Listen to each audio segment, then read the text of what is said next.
Today on Listen Up, looking for kindness, we visit Vancouver International Airport to find out what went wrong in our response to someone in need.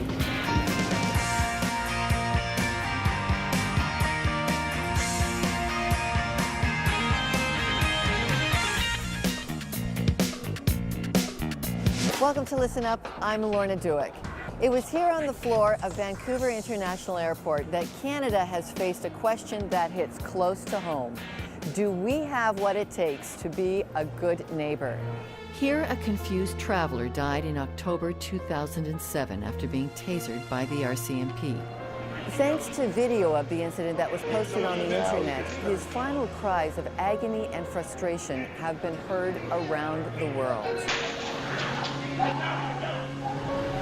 What went wrong in this tragedy? Could something as simple as kindness have prevented it?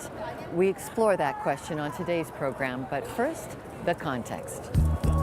October 13, 4 in the afternoon, 40-year-old Polish-born Robert Zakansky arrives in Canada for the first time following a long transatlantic flight. He proceeds to a secure area near the luggage carousels, where he waits for 6.5 hours. Meanwhile, Robert's mother, Zofia Sakowski, is searching the airport for her son. She becomes concerned when she cannot find him.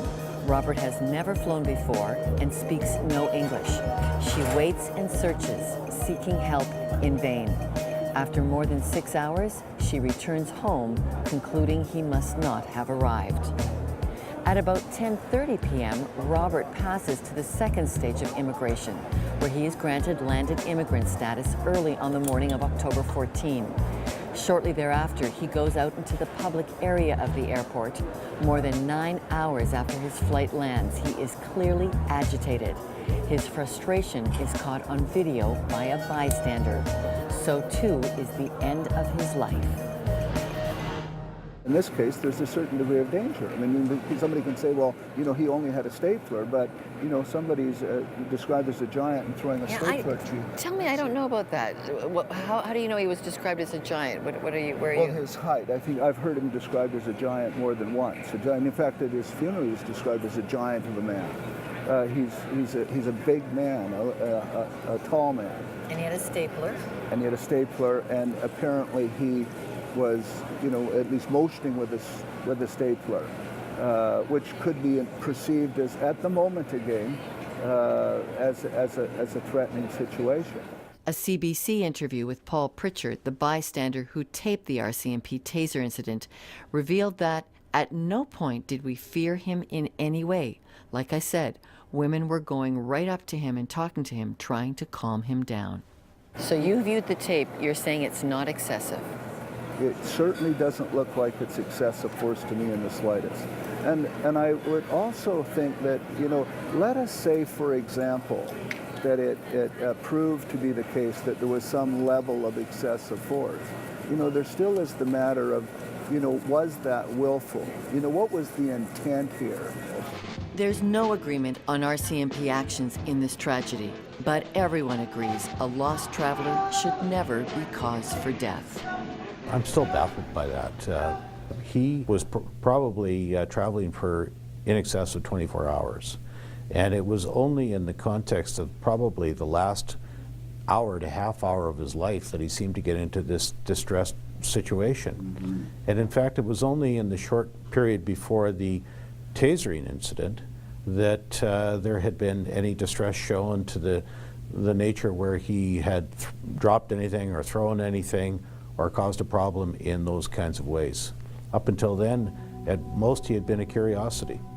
The grief of Robert's mother has been embraced by strangers around the world. Of course, she's received a lot of apologies and a lot of condolences, and she's very thankful for those, but as she's often told people, unfortunately, it doesn't replace my son. Several inquiries have been launched into the tragedy since 2007, many investigating the use of tasers. The Braidwood inquiry is the latest. Prompted by public outrage and enacted by provincial legislation, its purpose is to report to the family of Robert and to the people of British Columbia the circumstances around this death. He did not get into this distressed state until the last half hour of his life. He was in that hour confused and certainly wandering around, but he wasn't an issue. And had there been anybody from YVR, that was an area that they control where he exited, if there had been anybody there paying attention or doing anything about people who were in the area or seeking to help people. Now I know that it was late at night, but this is an airport. People come in and out of there 24 hours a day, 7 days a week. That's got to be a manned area. Since the tragedy, agencies overseeing the Canadian Border Services have made immediate improvements to its operations. And just months after Robert's death, the Vancouver Airport Authority had implemented 33 changes in 4 key areas: 24-hour customer care in the international arriving area, communication with easily identifiable terminal-wide access to translation services, safety and security, and 24-hour in-terminal medical response. Walter, a former RCMP officer himself, cross-examines the witnesses called by the Braidwood Commission to testify. In a recent phone interview with Listen Up, he claims that a Canadian Border Services witness who dealt with the victim never called for an interpreter because, quote, "we don't do that." The bottom line, says Walter, is that if anybody had taken one extra step to help Robert, the man would still be alive today. This convicts all of us when we see something like this happen. You know, here's a man walking around the airport for over 9 hours and nobody comes up and cares for him.